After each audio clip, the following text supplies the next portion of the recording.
The fence post splintered under Ethan's hammer, another dawn breaking over memories he couldn't bury. Fort Defiance haunted him. Morrison's eyes as Ethan left him bleeding in that canyon. 5 years carrying that weight. The commotion from town square cut through morning stillness. Ethan dropped his tools, walked toward the gathering crowd. 20 townspeople formed a circle, stepping back from something at its center. An Apache woman lay crumpled in the dust. Mrs. Henderson pulled her children away. Sheriff Dalton studied the opposite horizon. The banker Woodford muttered about troubles we don't need. Ethan pushed through them all. The woman's breathing came shallow, her doe-skin dress torn from running. As he knelt, her eyes opened fierce despite exhaustion. "They cannot have the map," she whispered in perfect English. He lifted her carefully, his battlefield training returning. The crowd parted, their relief palpable. Someone else's conscience had finally answered. Before we continue, please leave a like and let me know which city you're watching from. Now, let's get back to the story. The disapproving stares followed Ethan as he carried the Apache woman to his wagon. Hutchins emerged from his general store, arms crossed. "Won't be selling supplies for that kind of trouble." "Ethan." "Wasn't asking," Ethan replied, settling her carefully among the grain sacks. She stirred, trying to sit up, but exhaustion won. He'd seen this before soldiers pushed past their limits, bodies failing despite fierce will. The 2-mile journey to his cabin passed in fragments of consciousness for her. She'd mumble in Apache, then English, then silence. The morning sun climbed higher, casting sharp shadows across the rutted trail. His cabin stood alone, backed against a small rise. One room, built solid but sparse. As he carried her inside, she finally opened her eyes fully, taking in the space: one chair, one cup on the rough table, law books stacked against the wall. The carbine rifle mounted above the door was covered in dust. He laid her on his cot, then moved to the cast-iron stove with its tarnished nickel trim. The cornbread from yesterday would do, with some honey from the ball mason jar. "I can pay," she said suddenly, her English crisp and clear. "Didn't ask for payment." He set the plate beside her. She studied him while eating her first food in 3 days, though she tried to hide her hunger. The muslin curtains, yellowed with age, filtered the harsh light. "You're not afraid," she observed. "Of what?" "The consequences." "The town won't forgive this." Ethan shrugged. "They barely tolerate me as is." She finished the cornbread, then surprised him. "I was educated at the mission school in Santa Fe. The sisters taught me your language, your laws." Her dark eyes held his. "They never taught me how to keep men from stealing what was ours before your laws existed. Someone's stealing from your people." She reached into her dress, pulled out an oilskin pouch. "My grandfather drew the boundaries of our lands before your surveys came, before your trains. The railway company pretends these documents don't exist." Ethan stood slowly, walked to the peg by the door. He hung his old military coat there, the brass buttons dull with age. She watched as he took her beaded shawl, torn from her flight, and hung it on the same peg, 2 histories sharing space. "Then we'd better make sure they can't pretend anymore," he said. The kerosene lamp needed its wick trimmed. The flame flickered and smoked as evening settled over the cabin. Naya had rested through the afternoon, but now she sat at Ethan's rough table, the oilskin pouch before her. "My name is Naya Morningstar," she said, carefully unfolding the contents. "My grandfather was keeper of boundaries for our people." The first item she revealed was a deerskin map, soft as cloth despite its age. Ochre markings traced rivers and mountains. Symbols Ethan didn't recognize marking specific locations, but the geographical features those he knew from his military days. "This river," she pointed to a winding line. "You call it Willow Creek now. We knew it as Where Eagles Drink. The boundary of our lands for 7 generations. Her finger moved west. "Here. The sacred caves. Here. The winter grounds. all within what the Spanish recognized as ours. She unrolled a second document, Spanish parchment, heavy with wax seals. The date read 1798. The railway company claims our eastern boundary is here. She moved her finger 20 miles west. They've filed new surveys with the territorial office. False surveys. Ethan leaned closer, his military mind automatically assessing terrain, strategic points. That would give them the water rights, the valley passage, and the silver deposits my brother found last spring. Her voice caught slightly. He tried to file a proper claim through your courts. They killed him for it, made it look like he fell from his horse. The lamp sputtered. Ethan rose to trim it, his movements careful and deliberate. The silence stretched between them. How do you know it wasn't an accident? He asked finally.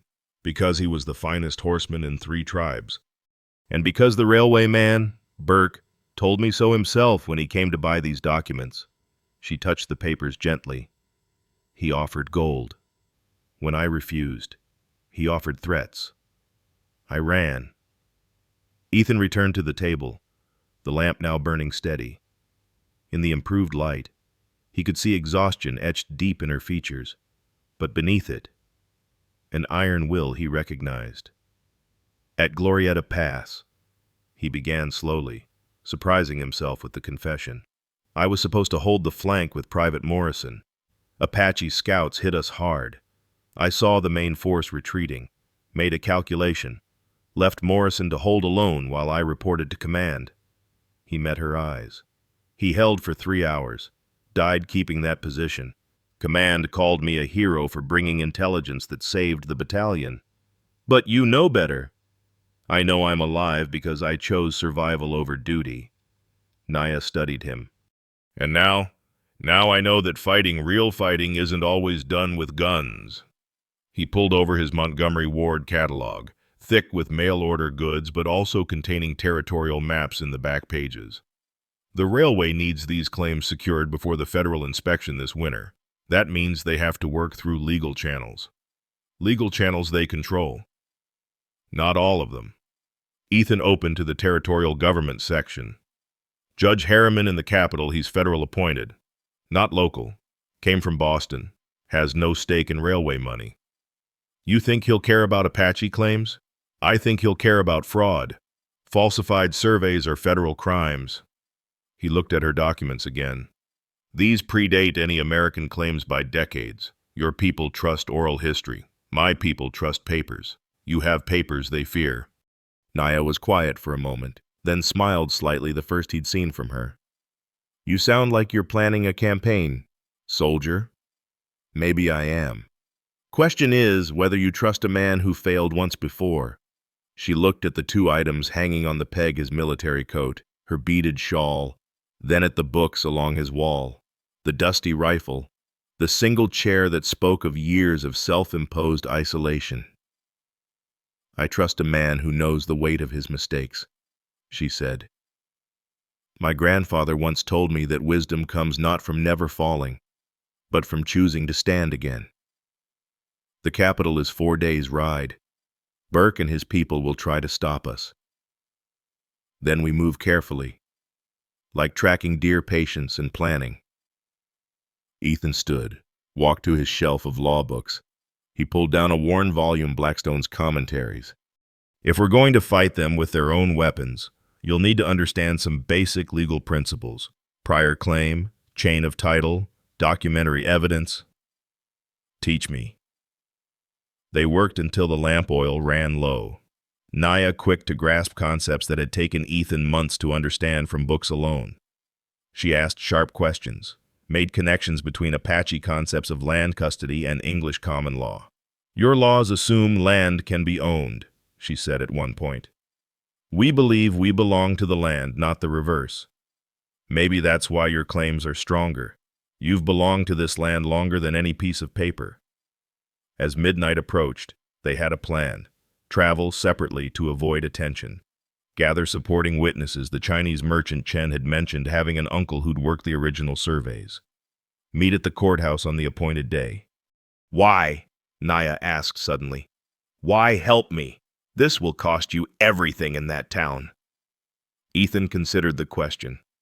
Through the window, stars wheeled overhead, the same stars that had watched him leave Morrison, that watched him drink himself toward forgetting, that watched him build this cabin as a prison for his guilt.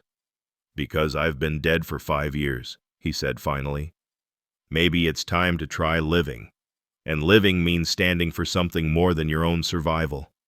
Naya rose, moved toward the cot. At the doorway to the small alcove, she turned. My brother's Apache name translated to he who stands when others sit. I think he would have liked you. Ethan Cross. After she retired, Ethan sat alone with the documents, studying them by candlelight. The Spanish parchment was unquestionable seals, signatures, witnesses. The railway company had built their fortune on the assumption that no one would challenge their claims with anything more than bullets. They were about to learn otherwise. The wagon wheels creaked as Ethan guided the horses down Main Street 3 days later. Naya sat beside him, back straight, wearing a simple calico dress they'd bought from a traveling merchant less conspicuous than her torn doeskin, though she'd insisted on keeping her beaded belt. The morning sun cast long shadows between the buildings, and already faces appeared at windows, disappeared just as quick. They needed supplies for the journey to the capital: salt pork, hardtack, ammunition for protection against wolves, not men. Ethan pulled up outside Hutchins' general store. Stay with the wagon, he said quietly. No. Naya climbed down with him. Hiding gives them power. The store's interior was dim, cool, smelling of pickle brine and coffee beans. Hutchins stood behind his counter, the credit ledger open before him, each debt recorded in precise copperplate script. 2 other customers, Mrs. Patterson and her daughter, immediately left through the back door. Need supplies, Ethan said simply, placing a list on the counter. Hutchins didn't look at it. Got nothing for you. My money's good as anyone's. Not anymore. The banker, Woodford, emerged from behind the fabric bolts, his gold watch chain catching the light. Your mortgage payment's due end of month. Cross. Been thinking about calling it in early, especially if you keep disturbing the peace with undesirable elements. Naya stepped forward, but Ethan touched her arm gently. That's not legal. Woodford. Lot of things aren't legal. Woodford's smile was thin. Like harboring fugitives. Like interfering with railway business. Judge Morton in town might see things differently than you. Federal judge might see things different than Judge Morton, Ethan replied evenly. The threat hung in the air. Woodford's face darkened. You got 1 week to reconsider. After that, your farm's mine, and you'll be run out of the territory. He pushed past them, paused at the door. Both of you. Hutchins still wouldn't meet their eyes. Best leave now. They were crossing back to the wagon when a voice called softly from the alley. Mr. Cross? Thomas Chen stood in the shadows between buildings, his usually immaculate merchant's coat dusty from quick movement. The Chinese man had run a small goods store at the edge of town for 5 years, tolerated but never welcomed. Mr. Chen. Come, back entrance, quickly. They followed him through the narrow alley, past rain barrels and stacked crates, into the rear of his establishment. Inside, the contrast was remarkable while his storefront was sparse. The back room held treasures. Bolts of China silk hidden beneath flour sacks, jade pieces wrapped in burlap, and along one wall, maps.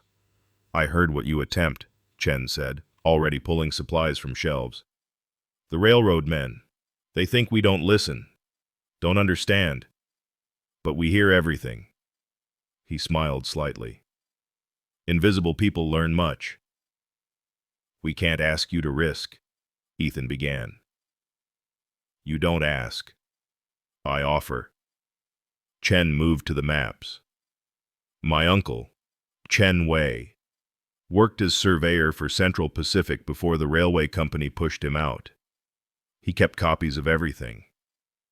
He unrolled a survey dated 3 years prior.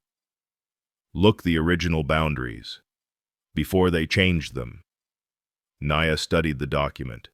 comparing it with her grandfather's map. The landmarks aligned perfectly, the Apache boundaries clearly marked and acknowledged.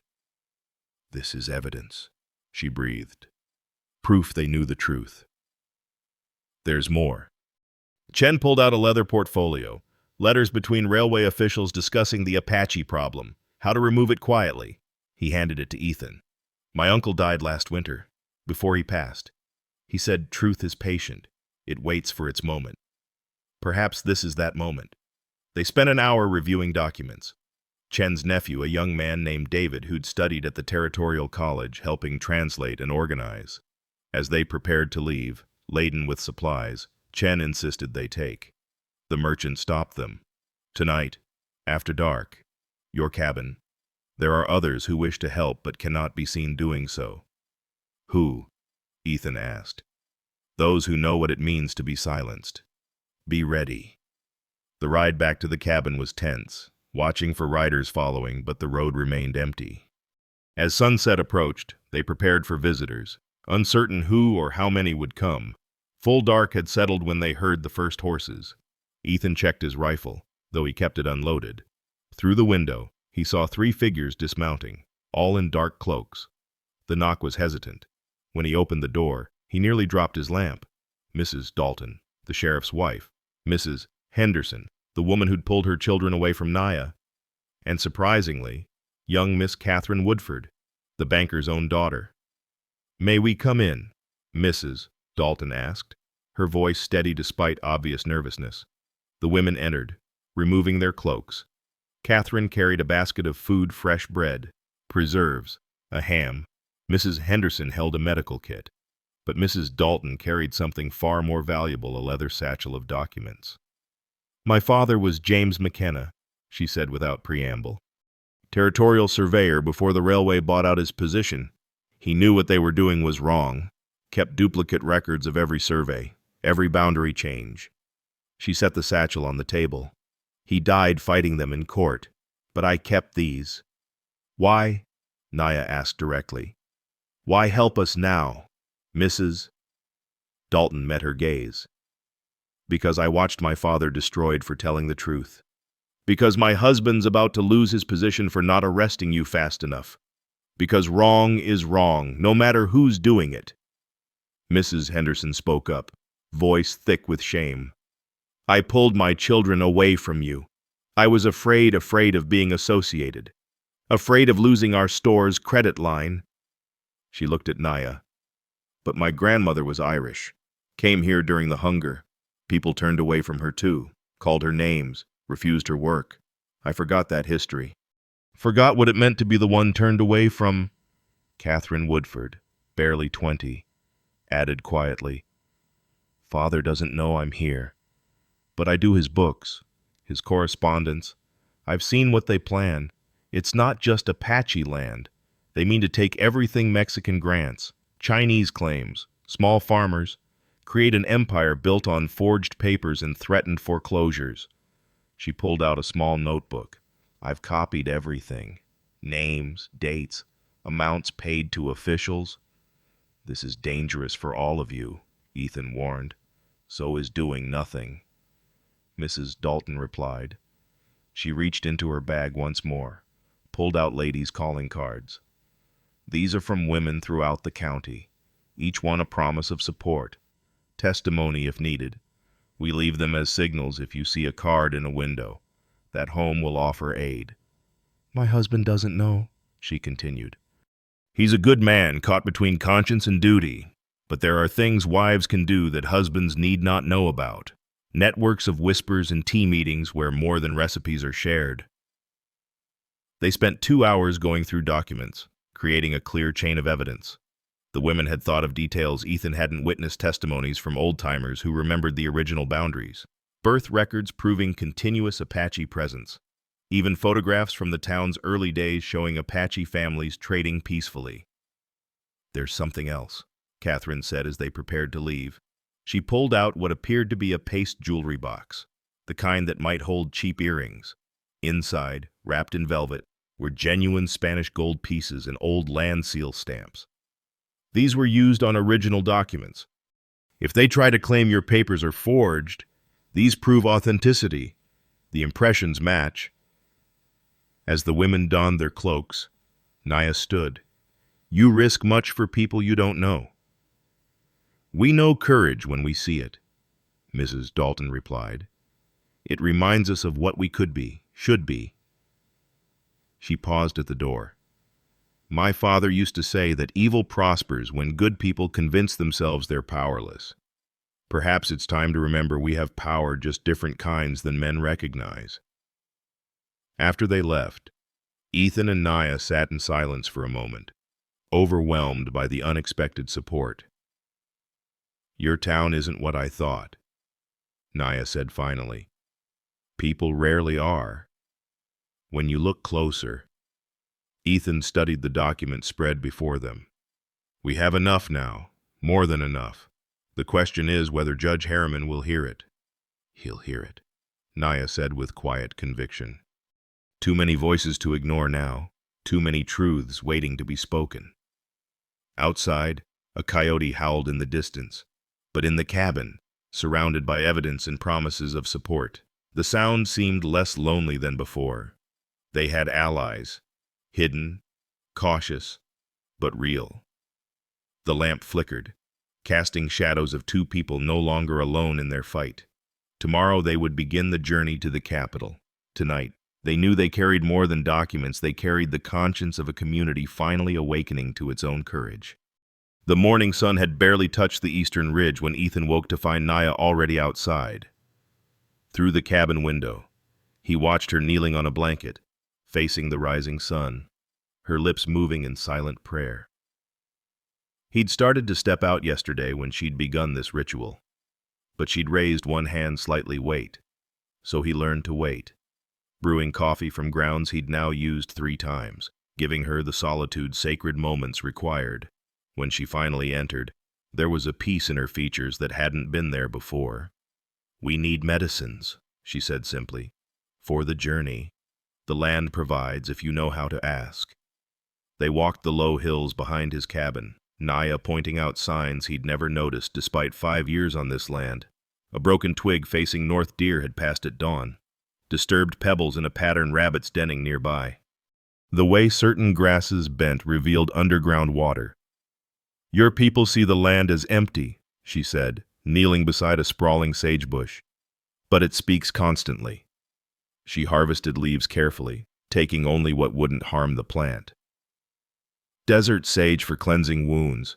My grandmother taught me to thank each plant. We had field medics, Ethan offered, watching her work. They used carbolic acid, morphine when we had it, and when you didn't have it. Men died from infections that started as scratches. She moved to a willow grove near the creek, stripping small sections of bark. This contains the same medicine your aspirin powders have. We've known for generations. Next came prickly pear pads, which she handled with leather gloves. The juice prevents festering, draws out poison. As they gathered, she began teaching him to really see. That track coyote, but limping. See how the right paw drags. That plant usually grows straight, but this one leans. Lightning struck here last summer. The earth remembers. Like people, Ethan said quietly. She looked at him. Yes, like people. They returned to the cabin with her beaded medicine bag, decorated with porcupine quills, now full of desert pharmacy. Ethan pulled out his old Army field manual. Its pages, already pressed with flowers, Naya had shown him were edible. Strange use for a book that once taught him killing techniques. As afternoon faded to evening, they prepared a simple meal. The fire in the stove crackled, casting warm light as shadows grew long outside. They'd developed an easy rhythm, him tending the fire, her preparing food, both moving around each other with growing comfort. Tell me about the march, Ethan said finally. They'd been circling toward harder truths all week. Naya set down her cup, stared into the flames visible through the stove's grate. I was 12. The long walk to Bosque Redondo. 8,000 of us, they said. Though we knew our dead better than their numbers. She spoke steadily, without drama, which made it worse somehow. The pregnant women giving birth on the trail, not allowed to stop. The elderly who sat down beside the path and were left there. Children crying for water while soldiers drank in front of them. My little brother was 4. Carried his favorite toy, a horse carved from cedar. When he couldn't walk anymore, my mother carried him. When she couldn't carry him, my aunt did. When my aunt collapsed, I tried. Her voice caught slightly. He died watching clouds. Said they looked like horses running free. Ethan wanted to speak, to offer something, but stayed silent. At Bosque Redondo, they gave us wheat full of weevils, alkaline water that made people sick. They said we'd learn to farm like white men. But the soil was dead, poisoned. Nothing grew but graves. How did you survive? My grandfather knew the old treaties, spoke Spanish and some English. He negotiated, traded, kept us alive with words when weapons failed. She looked at him. That's why I must honor his maps. They're not just boundaries. They're promises written in the only language your people seem to hear. The fire popped, sending sparks up the chimney. After a moment, Ethan spoke. At Shiloh, second day, we captured a Confederate field hospital. His hands tightened on his cup. Boys, mostly, younger than me. One couldn't have been 16, gut shot, crying for his mother in German. Immigrant kid, probably didn't even understand what he was fighting for. He stood, paced to the window. I held his hand while he died. He kept apologizing in broken English. Sorry, sorry, sorry. Like dying was an inconvenience to me. He turned back to her. That's when I knew the war wasn't what they'd told us. Wasn't glory or righteousness. Just boys killing boys for rich men's principles. But you kept fighting. For 3 more years. Told myself it was duty. Truth was, I didn't know how to stop. Violence becomes a habit, like breathing. He returned to his chair. After Morrison died because of my cowardice, I couldn't pretend anymore. Couldn't call it duty when it was just survival at any cost. They sat quietly as full dark settled outside. Then Naya rose, went to her belongings in the corner. She returned carrying something wrapped in oilcloth. This was my grandfather's, she said, unfolding the bundle. Inside was a war shirt, decorated with beads, quills, and painted symbols. The leather was soft, ancient, carefully preserved. He wore it when defending our sacred places, never in anger, only in protection. She held it out to him. I can't, Ethan said immediately. This is sacred to your people. That's why you must. She didn't lower her hands. We face a different kind of war, one fought with papers and laws. You know both their weapons and their weakness. My grandfather would want a warrior who fights with wisdom to wear this. Ethan took it carefully, feeling the weight of generations in the soft hide. I'm not a warrior. Not anymore.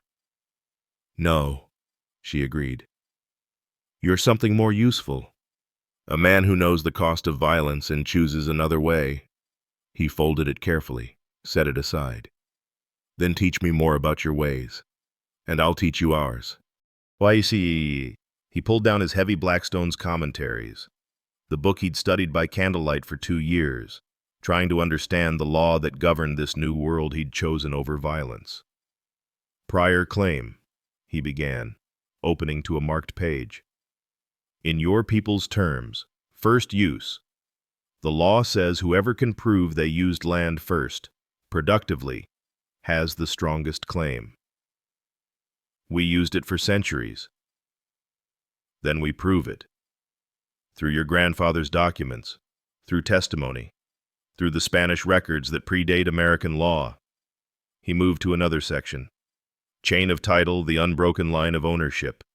Your treaties with Spain, then Mexico, now America, each recognizing the previous. She leaned closer, their shoulders almost touching as they read by lamplight. He was aware of her warmth, the sage scent in her hair from the morning's gathering. Documentary evidence must be authenticated, he continued. Those seal stamps Catherine brought, they prove your papers are genuine.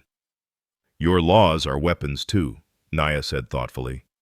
Different from guns, but perhaps more powerful. Teach me to use them. They worked until the candle burned low.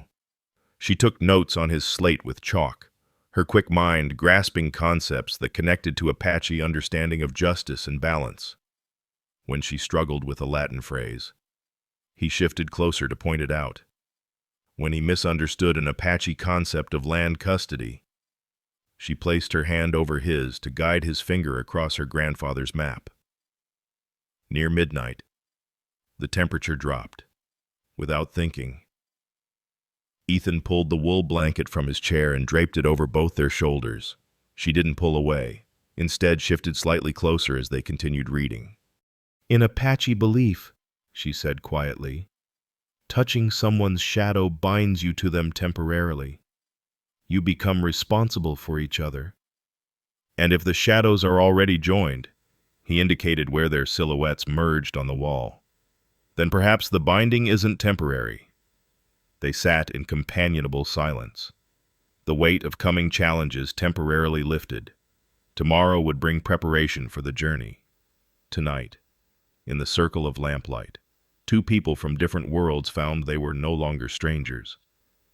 Ethan thought of the war shirt, folded carefully on the shelf. Protection, she'd said, not for battle, but for the harder fight of choosing peace. He thought perhaps he was beginning to understand what that meant. The candle finally guttered out, but neither moved immediately. In the darkness, their breathing synchronized. Outside, an owl called a sound that once meant loneliness to him. Now it simply meant the world continuing its ancient rhythms, indifferent to human conflicts, patient as truth itself.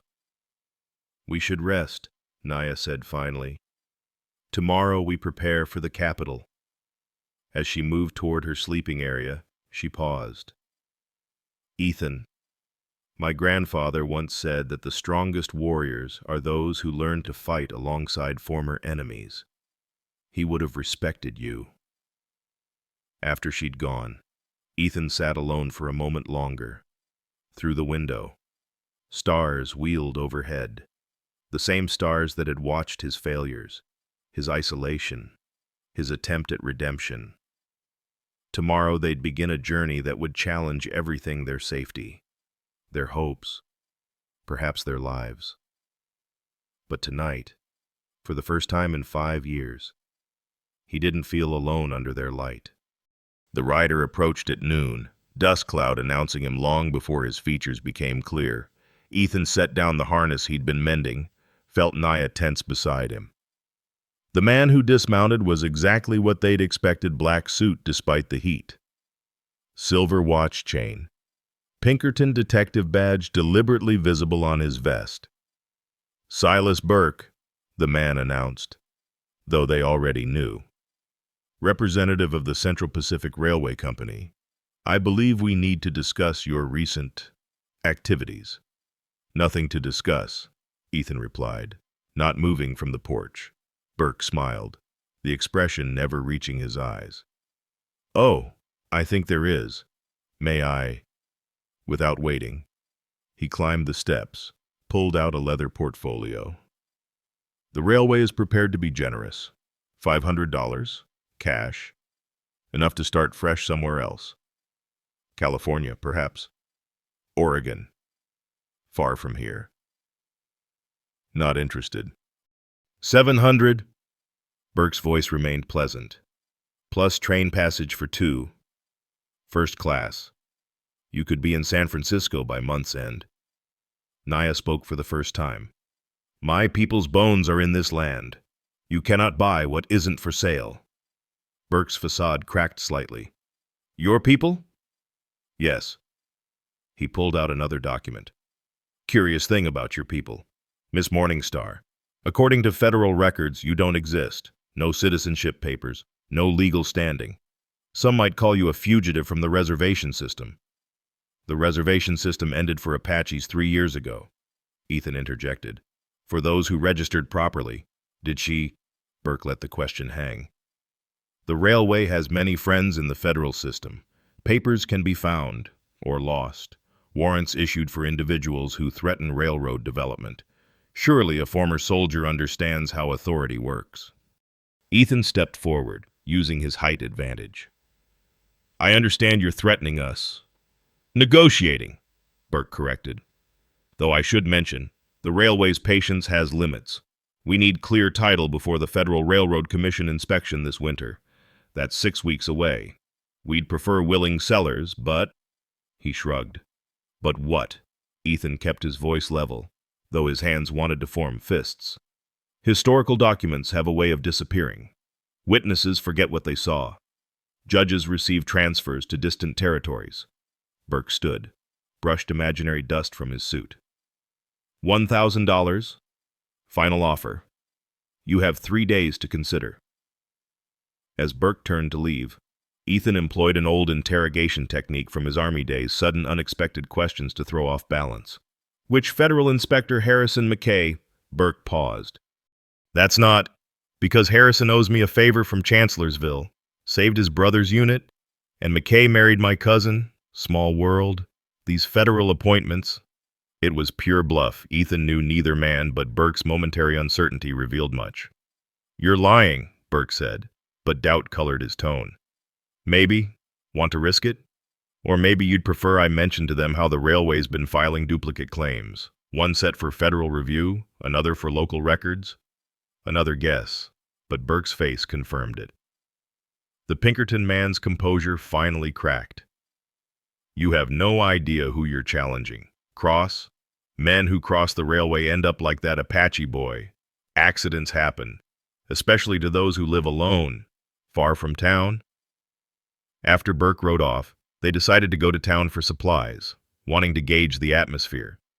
The ride felt tense, both watching for ambush, but the road remained clear.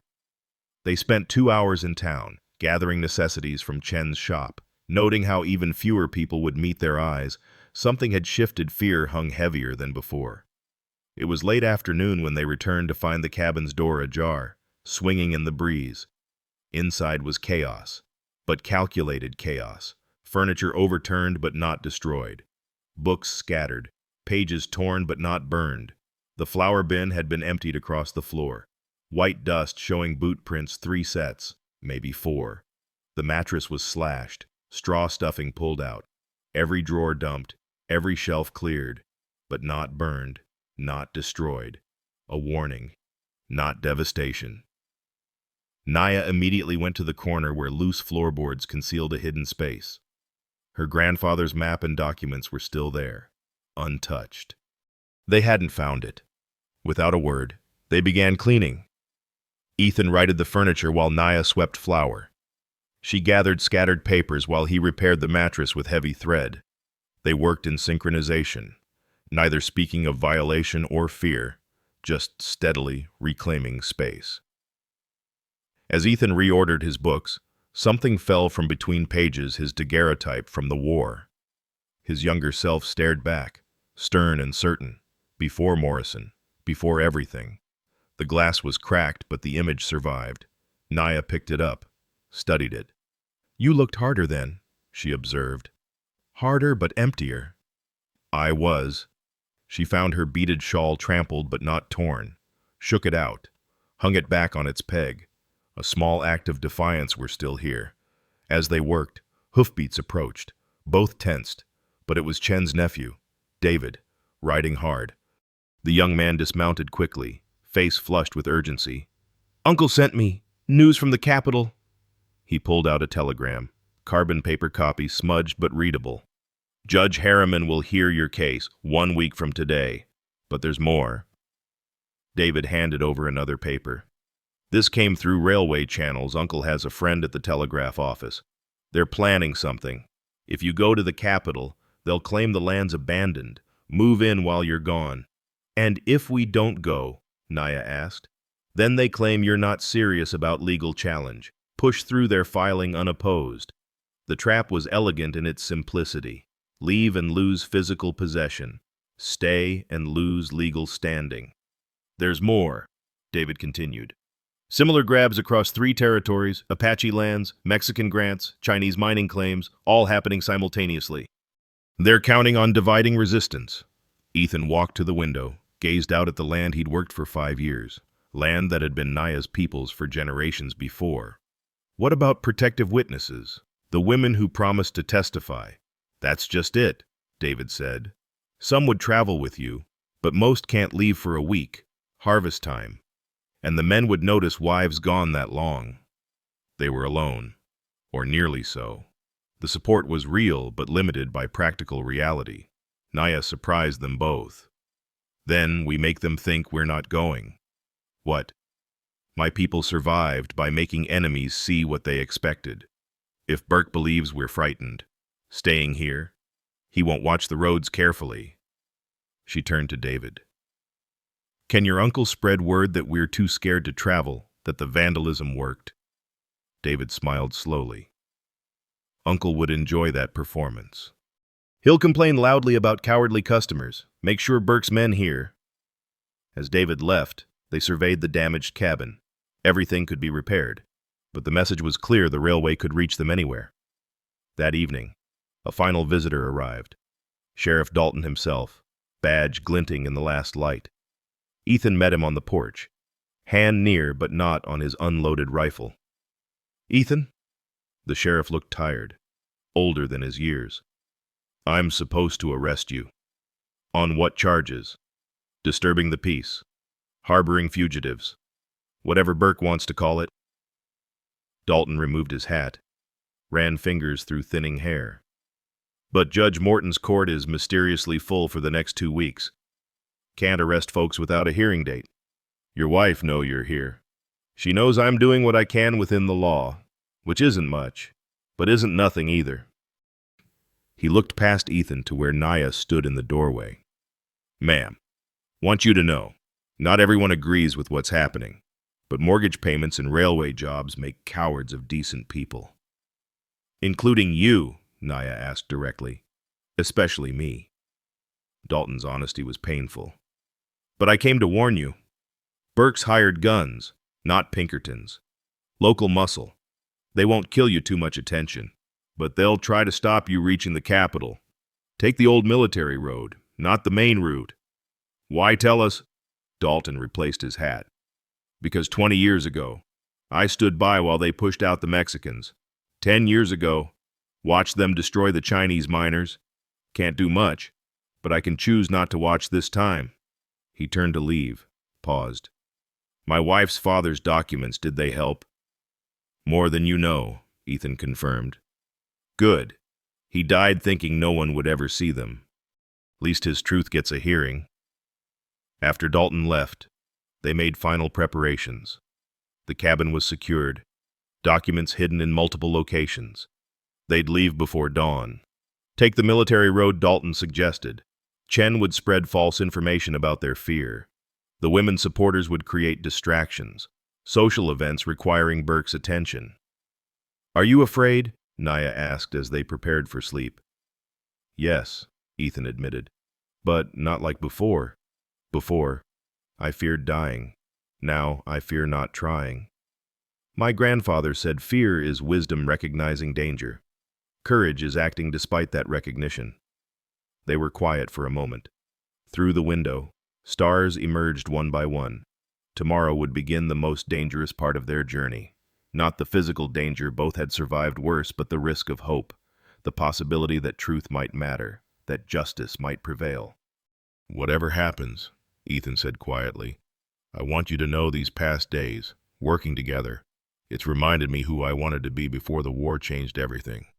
You're not the man in that daguerreotype anymore, Naya replied. That man was empty armor. You're learning to be human again.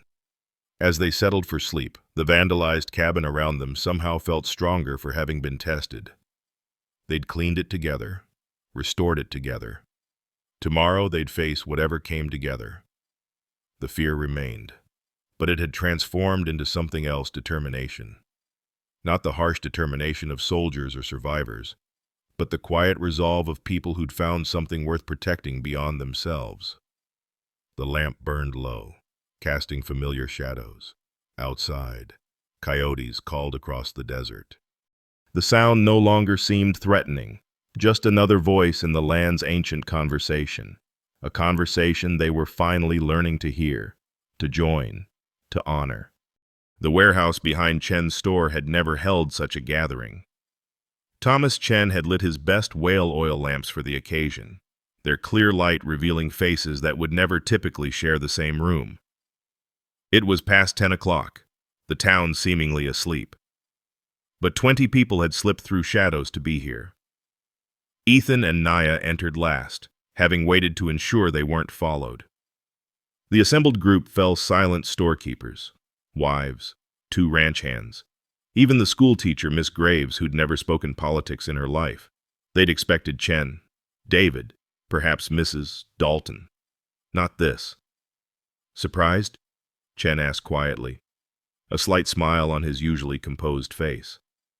Conscience is contagious. It seems. Mrs. Parsid Henderson stepped forward first, her hands twisting a handkerchief. The same woman who'd pulled her children away from Naya that first day.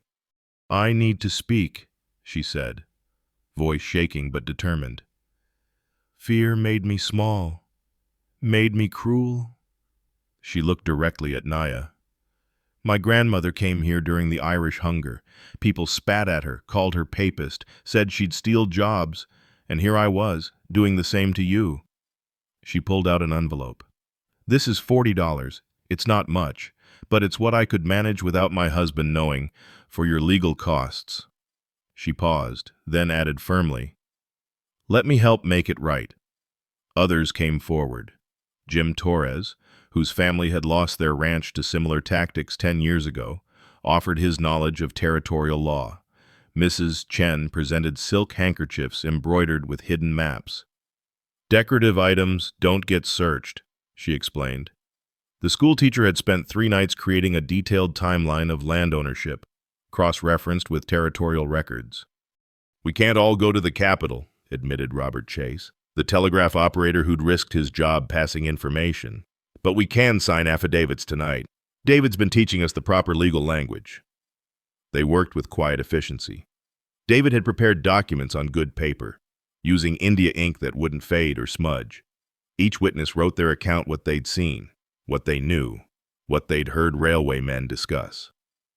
The sealing wax made soft popping sounds as each document was notarized with personal signets, the old way that still carried legal weight. As they worked, the warehouse door opened. Everyone froze. 3 Apache men entered, tall, weathered, wearing a mixture of traditional dress and American clothes.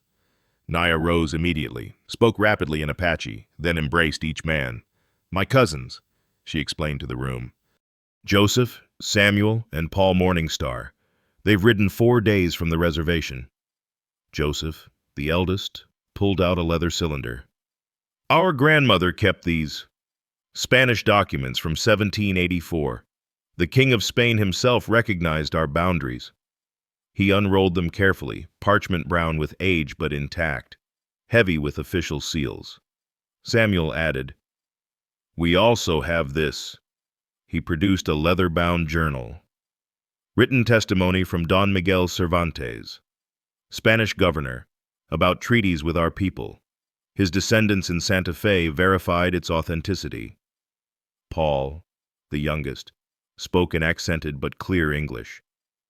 "7 of us were prepared to come. The others are watching the southern route, making sure railway men don't destroy boundary markers while everyone's attention is here."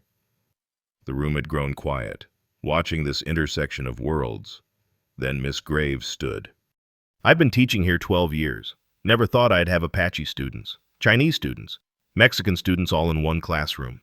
But I do now." She looked around the room. "Their children are brilliant. They deserve the same chance at land, at life, as anyone. If we don't stand up now, what am I teaching them about justice?" The meeting continued past midnight. Pocket watches consulted and synchronized for tomorrow's coordinated action. Some would create diversions. Others would watch the roads, send telegraph warnings if Burke's men moved. Chen would loudly complain about cowardly customers abandoning legal challenges, ensuring Burke heard. As people began to leave, slipping away in 1s and 2s, Mrs. Dalton remained. She seemed to be waiting for something. Then, just before 1 o'clock, the warehouse door opened again. Sheriff Dalton entered, his badge catching the lamplight. Everyone tensed, but he raised both hands peacefully. "I'm here as a citizen," he said quietly, "not as sheriff." He looked at his wife. "Or I will be, soon as I do this." He walked to Ethan and Naya, reached for his badge. The six-pointed star came off with a small click. He held it for a moment, 20 years of service weighing in his palm, then set it on the table. "Wire came an hour ago," he said. "I've been relieved of duties, effective immediately. Apparently, I've been insufficiently vigorous in maintaining railway interests." He managed a tired smile. "Can't arrest folks if I'm not sheriff." "Tom," his wife breathed, "your pension." 20 years of looking the other way earned that pension," he replied. "Maybe it's time I earned something better." He turned to Ethan. "I'm coming with you. Private citizen, armed escort. I know every lawman between here and the capital. Some are decent men who'll help. Others, well, I know which ones to avoid." Joseph Morningstar studied the former sheriff carefully, then spoke in Apache to Naya. She translated. "He asks why a white lawman would give up his position for Apache rights." Dalton considered the question. "Because I've watched what fear does to people. Makes them forget they're human. I've been forgetting for 20 years. Time to remember." The meeting dispersed with dawn approaching, but as Ethan and Naya returned to the cabin for final preparations, they found more surprises. 3 good horses were tied to their porch, saddlebags already packed with supplies. A note was pinned to one saddle, "From those who cannot speak but can act." Inside, on their repaired table, lay a small fortune in coins and bills. No note, but Ethan recognized some of the worn Confederate bills Old Man Morrison kept the father of the soldier Ethan had failed. Forgiveness, or at least understanding, offered tangibly. As the eastern sky began to lighten, they prepared to leave.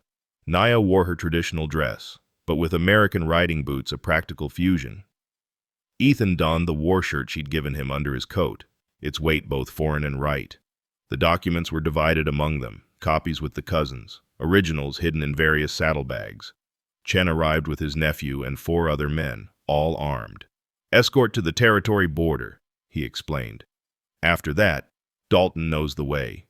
"Mrs." Dalton kissed her husband goodbye, pressed something into his hand. He looked down her father's surveyor compass, the one he'd used to map the truth. "For finding your way back," she said simply. As their convoy formed 2 white people, 3 Apache, 1 Chinese merchant, his nephew, a former sheriff, and 4 townsmen. Ethan thought about how impossible this would have seemed 2 weeks ago. Yet here they were, boundaries crossed, fears overcome, united by something stronger than their differences. The sun broke fully over the mountains as they rode out, painting the desert gold and red. Behind them, the town was waking to a new reality. Burke would discover soon that his opponents weren't 2 isolated people, but a community that had finally found its conscience. Naya rode beside Ethan, her cousins flanking them protectively. "My grandfather once said that the strongest war parties were those that included former enemies," she said. "He would be proud today." Former Sheriff Dalton rode point, his knowledge of the trail invaluable. At the first crossroads, he held up his hand, listened. In the distance, hoofbeats headed away from them. Burke's men, riding hard toward the main road. Chen's deception worked. They took the military road, rough and rarely used, but safer. As they climbed into the hill country, Ethan looked back once at the valley below. The town looked small from here, insignificant. But he knew that within it, people were taking stands they'd never imagined. Mrs. Baum Henderson would refuse to serve railway sympathizers. The school teacher would include this story in her lessons, carefully, subversively. Chen would extend credit to those Burke tried to pressure. Individual courage had become collective action.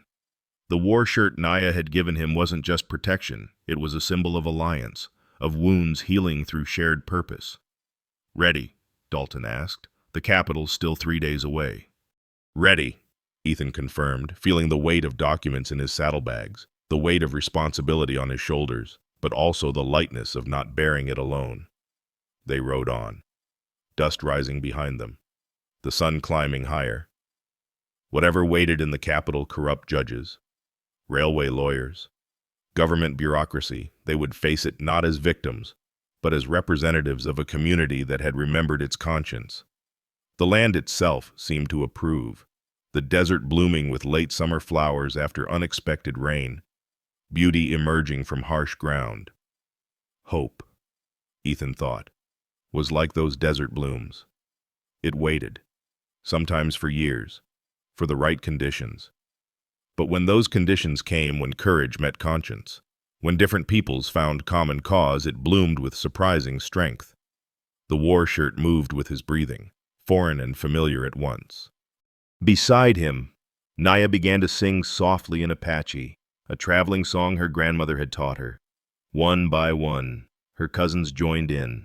The melody rose over the desert, ancient and enduring, a sound that had crossed this land for generations before surveys and railways, and would continue long after.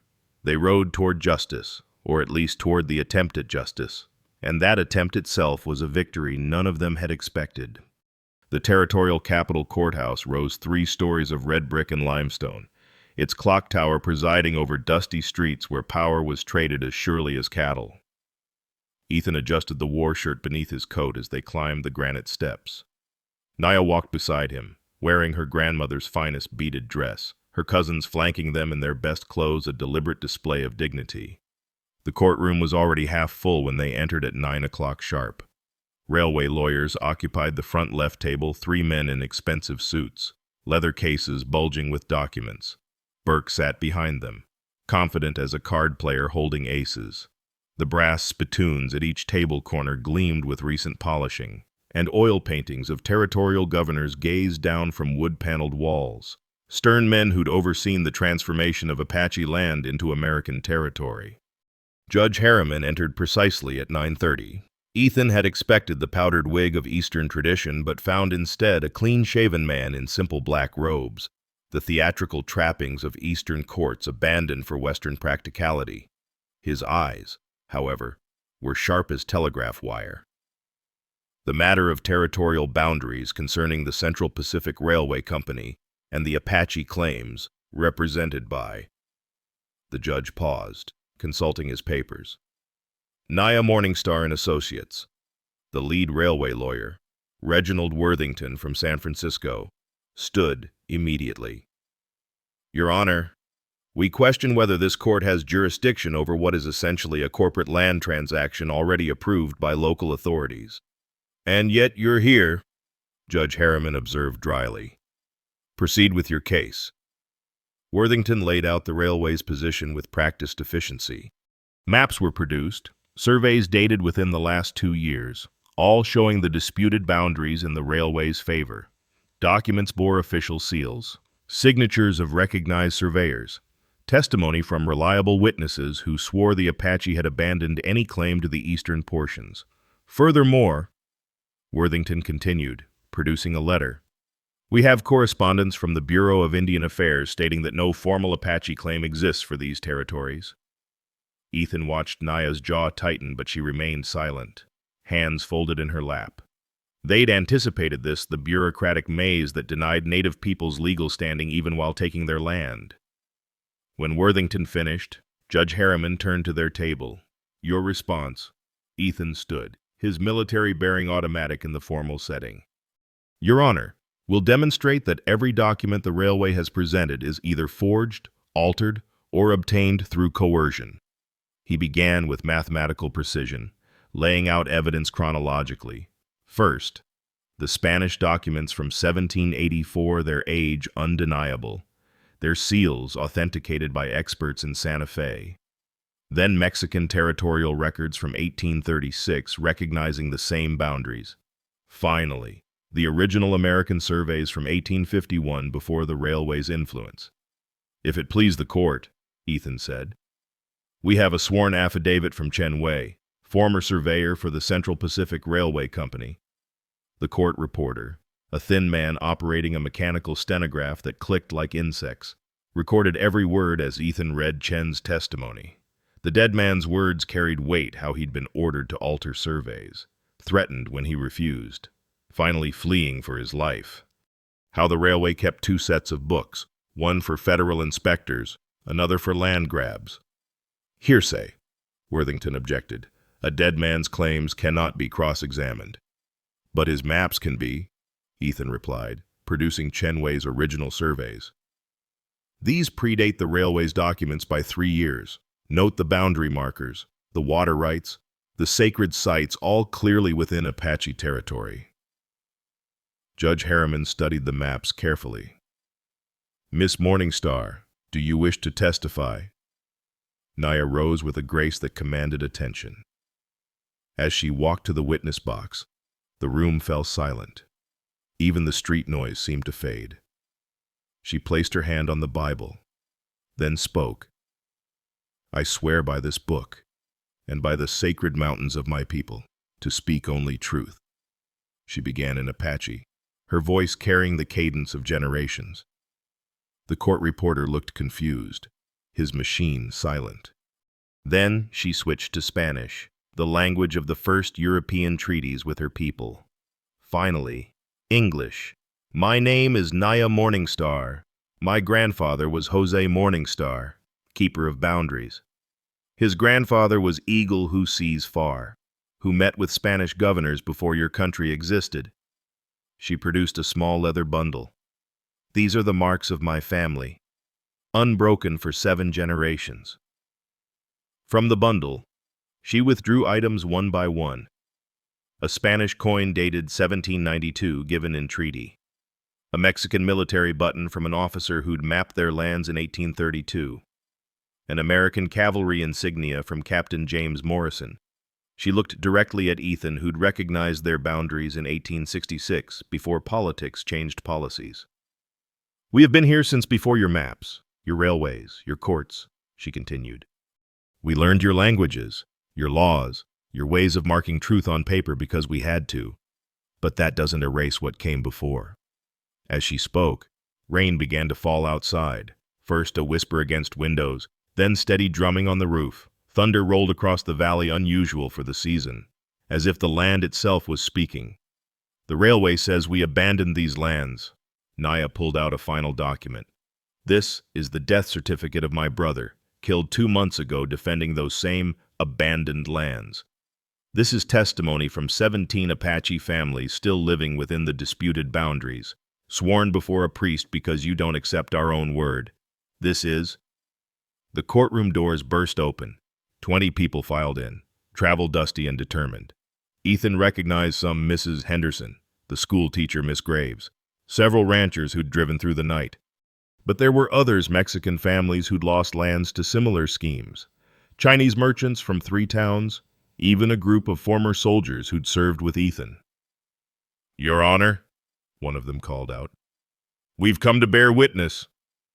Judge Harriman raised his hand for order. This is highly irregular. So is stealing land through forged documents. Mrs. Henderson said clearly, we have evidence, Your Honor, all of us. The judge considered for a long moment while rain intensified outside. We'll recess for 1 hour. I'll see counsel in my chambers. Miss Morningstar, Mr. Cross, Mr. Worthington with me. The judge's chambers were smaller than expected, cramped with law books and personal items. Ethan noticed a daguerreotype on the desk, a younger Harriman with an older man in military uniform. But what caught his attention was the Apache war lance mounted on the wall, decorated with feathers and beads. My father, Judge Harriman said, noting Ethan's gaze. Colonel William Harriman, 2nd Cavalry. That lance saved his life. Saved, Worthington scoffed. Apache weapons were meant for killing. Be silent, the judge said coldly. My father's unit was caught in a flash flood in Canon del Muerto in 1851.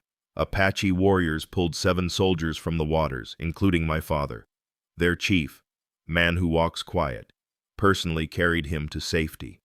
He turned to Naya. Your grandfather. She nodded slowly. He spoke of it. Said honor didn't wear one color.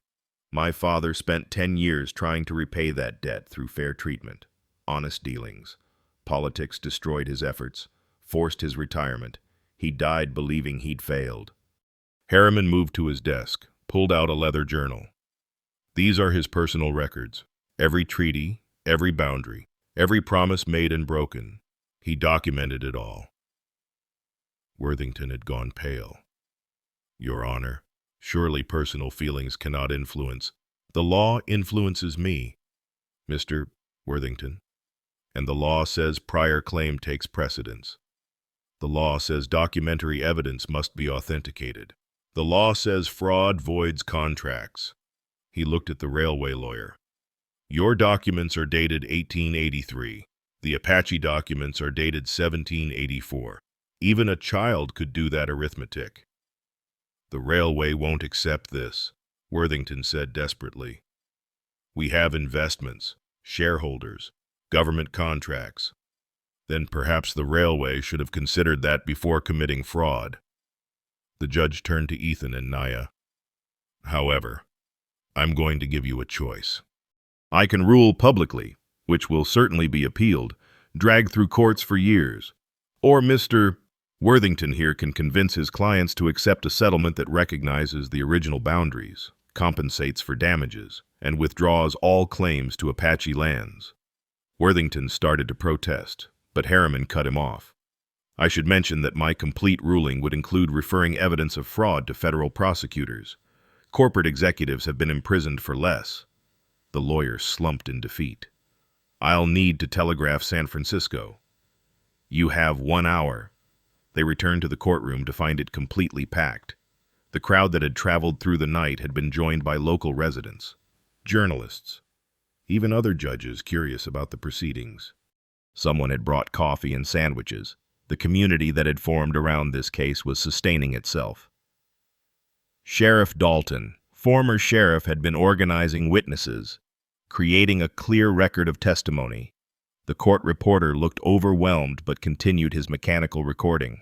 The click of keys like rainfall. Within an hour, Worthington returned with a telegram.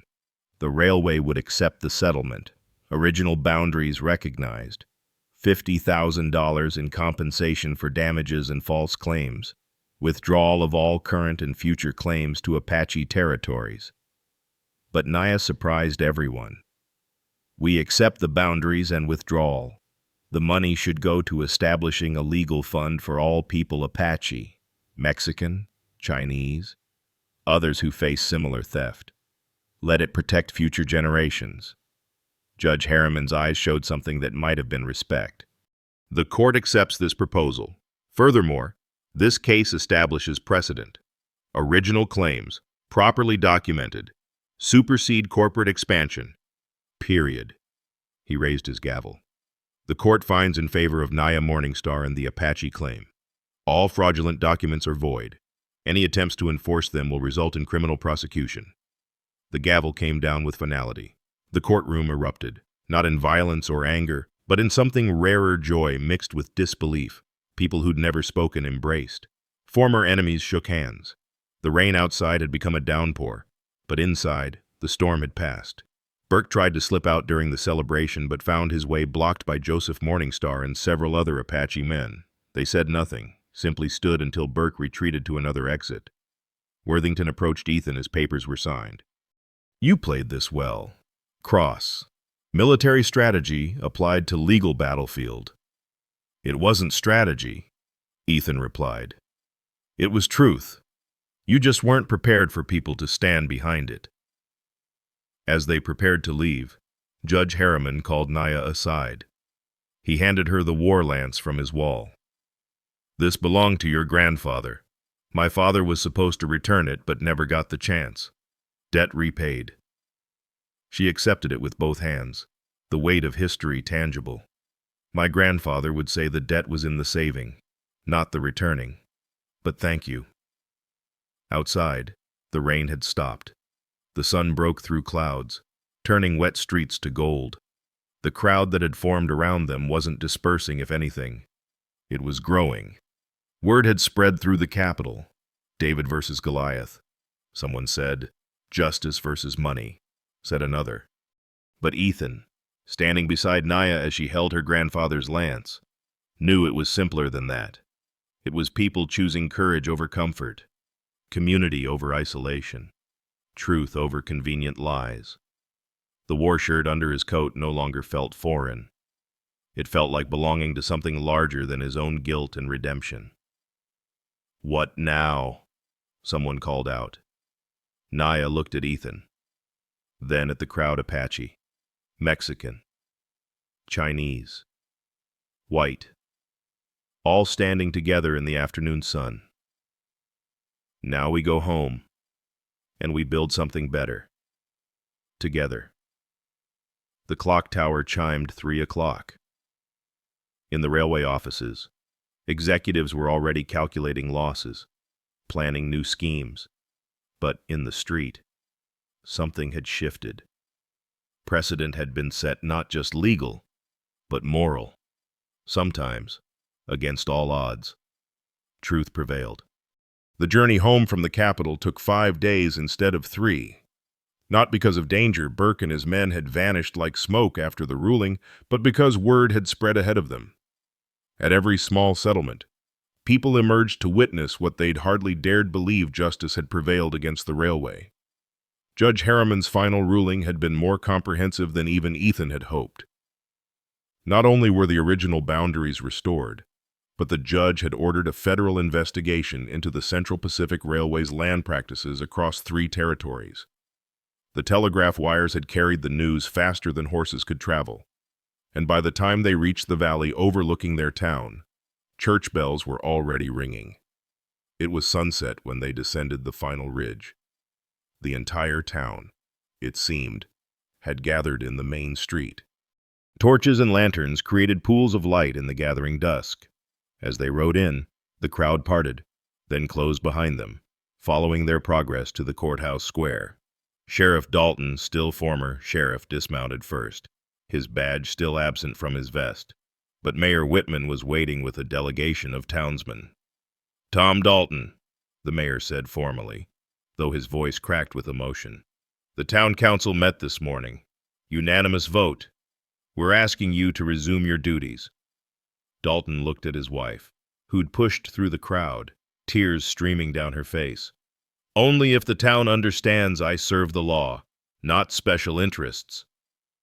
"That's exactly why we want you back," Whitman replied, holding out the 6-pointed star. As Dalton pinned the badge back on, Mrs. Henderson approached Naya, carrying a basket of bread and salt, the old European tradition of welcome. "This is your home," she said loudly enough for all to hear. "Should have been from the start." The celebration continued into the night. Hutchins, the store owner who'd refused them service, stood awkwardly at the edge of the crowd until Ethan approached him. "Going to need supplies to rebuild," Ethan said simply. "Fair prices, fair dealing, fair dealing." Hutchins agreed, relief visible on his weathered face. But the most surprising moment came when banker Woodford appeared. His daughter Catherine stood beside him, chin raised defiantly. "Cross," he said stiffly. "About your mortgage." "Pa," Catherine interrupted. "Tell him what you decided." Woodford grimaced but continued. "Given the irregularities in recent railway practices, the bank is reviewing all foreclosure notices from the past year. Yours is withdrawn. Furthermore," he pulled out a document, "the bank will be extending credit for your new venture. Catherine says you're planning a legal aid office." "How did you—" "I know everything that happens in this town." Catherine smiled, "especially when it involves justice." The next morning, Ethan woke in his cabin to find Naya already outside, but this time she wasn't alone. 3 Apache women had arrived at dawn with materials: lumber, adobe bricks, glass panes. "We build today," Joseph Morningstar announced. "Proper home, proper office." The construction became a community effort. Chinese workers who'd been kept at the town's edges brought their expertise in joining wood without nails. Mexican families contributed adobe techniques passed down generations. The schoolteacher organized her students to mix mortar, turning labor into lessons about cooperation. Within a week, the small cabin had transformed. A second room served as an office, with shelves for law books and files. The main room was expanded, with windows facing all four directions: north toward the mountains, south toward Mexico, east toward Apache lands, west toward the future.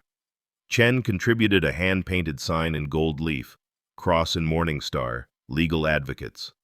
But the changes went beyond physical construction. The town itself was transforming. Chen's nephew David started a newspaper, The Valley Truth, dedicated to recording all land claims honestly. The schoolhouse expanded, with Naya teaching Apache language and history 3 days a week. Her class wasn't just Apache children. Mexican, Chinese, and white children attended, their parents recognizing the value in understanding their neighbors. One evening, as Ethan and Naya worked on documenting other land disputes that had emerged after their victory, a knock came at the door. A woman stood there, travel-worn, carrying a leather satchel. "Mr. Cross, I'm Sarah Morrison." Ethan's blood went cold. Morrison's widow, the wife of the man he'd left to die. "Ma'am, Please," she interrupted. "I've come a long way. May I come in?" They sat at the table where so much planning had occurred. Sarah Morrison was younger than Ethan had expected, with premature gray in her dark hair and eyes that had seen too much sorrow. "I received your letter 3 years ago," she began. "The one where you told the truth about James's death, how you left him at Glorieta Pass." "I'm sorry, doesn't begin to." "No, it doesn't," she agreed. "I hated you for a long time. But hate is heavy to carry, especially when you have 2 children to raise alone." She pulled out an envelope, worn from handling. "James wrote this the night before Glorieta. Never sent it." With trembling hands, Ethan read the dead soldier's words. "If something happens to me, find Ethan Cross. Tell him I forgive him for whatever he thinks needs forgiving. War makes us all do things we'll regret. But it's what we do after that defines us." "He knew," Ethan asked, voice breaking. "He knew you were struggling with the killing, the orders, all of it. He saw you as a friend, even at the end." Sarah stood. "I came to say James was right. What you've done here, standing for people who needed help, that's what defines you. Not one moment of failure in an impossible situation." She left the letter and departed, but her forgiveness lingered like a blessing in the room. As autumn turned to winter, the legal aid office handled dozens of cases. Railway companies, suddenly under federal scrutiny, became more willing to negotiate. The Mutual Aid Society Naya had suggested with the settlement money had grown into a formal organization, with representatives from every community. The most remarkable case came in November. 20 Chinese miners who'd been driven from their claims 10 years ago returned with documentation. Using the precedent from Naya's case, Ethan successfully argued for restoration of their mining rights. The courtroom was packed with the rainbow of faces that had become common in the valley, no longer separated by suspicion, but united by shared victory. One evening in early December, snow dusting the mountains but not yet the valley, Ethan found Naya standing by the window facing east. The war shirt he'd worn to court now hung on the wall, retired from battle, preserved in honor. "My grandfather's lance came home," she said softly. "My brother's death has meaning through the justice we've won. The land is protected." She turned to him. "But I'm thinking of other kinds of home." They'd been dancing around this for months, the partnership that had become friendship, the friendship that had become something deeper. In the legal office, they were partners. In the community, they were leaders. But in the quiet moments, they were something more. "Apache tradition or American?" Ethan asked, understanding her meaning. "Both." She smiled. "Neither. Our own way." The ceremony happened on the winter solstice, the shortest day yielding to lengthening light. Sheriff Dalton officiated the civil ceremony while Joseph Morningstar conducted Apache blessings. The church bells rang alongside Apache drums. Their wedding bands were unique Spanish silver from the old land grants mixed with Apache turquoise, crafted by Chen's jeweler cousin. The photographer from the capital had come to document the new valley, as newspapers were calling it. The wedding portrait showed not just Ethan and Naya, but the entire community gathered behind them: Apache, Mexican, Chinese, white, former enemies now witnesses to love that crossed all boundaries. By spring, the cabin had been expanded again, a teaching room where Naya instructed both children and adults in multiple languages and laws, a larger office where Ethan trained young people from all communities in legal advocacy. The windows facing 4 directions had become a symbol: all were welcome, all were seen, all were protected. One morning, as wildflowers bloomed across the desert, Ethan stood with Naya before their transformed home. A line of people waited: a Mexican family fighting foreclosure, Chinese merchants dealing with shipping fraud, a young Apache couple trying to establish a trading post. What had begun as one act of conscience had become a movement. "Regrets?" Naya asked, her hand resting on his arm, the simple gesture carrying the weight of all they'd built together. Ethan thought of the soldier he'd been, isolated by guilt, the man who'd drunk himself toward forgetting in a one-room cabin, the person who'd thought redemption was impossible. "None," he said, watching their community arrive for another day of seeking justice. "For the first time in my life, none." Thomas Chen approached with the morning mail. Among the usual documents was a letter from Judge Harriman. The federal investigation had resulted in congressional hearings. The precedent from their case was being written into territorial law, and Harriman was recommending Ethan for a federal position: special advocate for land rights. "Will you accept?" Chen asked, having already heard through his networks. Ethan looked at Naya, who nodded. "Accept, but stay here. Let them come to us." The morning sun climbed higher, illuminating the valley that had become a beacon. Other towns sent delegations to learn how former enemies had become allies. Newspapers from San Francisco to Washington covered the valley miracle, though those living it knew it was simply the hard work of choosing courage over fear, community over isolation. The legal shingle with its gold lettering caught the light. Below it, someone had added a phrase in Apache: Spanish, Chinese, and English: "Justice lives here." And it did. Not perfect justice that was beyond human reach, but the attempt at justice, the daily choice to stand for right regardless of personal cost, the recognition that all people deserved dignity and truth that lived here now. As Ethan and Naya entered their office to begin another day's work, an eagle circled overhead, riding thermals above the valley. The Apache said eagles could see all directions at once: past and future, earth and sky. If that was true, this eagle would see a transformation that had seemed impossible, a town that had looked away now looking forward, together. The story that began with one woman falling in the dust had become the story of a community rising to meet its conscience. And in that rising, 2 people who'd started as strangers had found in each other not just love but purpose, not just partnership but home. The lamp in their window burned every evening now, a signal to all who needed help here. Finally, someone would answer. "I've told you this story because I need you to know something I learned too late. Family isn't just blood, and gratitude isn't just words. It's the Apache woman who offers her grandfather's war shirt to a broken soldier. It's the Chinese merchant who risks everything to help strangers. It's the sheriff's wife defying her husband's position to do what's right." Ethan thought he'd lost his chance at redemption when he left Morrison dying in that canyon. I understand that weight. We all carry our failures, our moments when we chose ourselves over others. But here's what this valley taught me. Gratitude begins when we accept the second chances we don't deserve, when strangers become family through shared courage.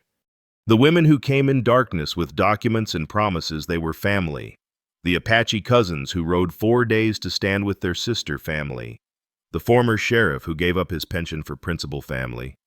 Not because they had to be, but because they chose to be. Sometimes a town looks away when someone falls, but sometimes one person runs to help. And that single act of gratitude for our shared humanity creates the family we all need. That's the bridge between hearts built one courageous choice at a time.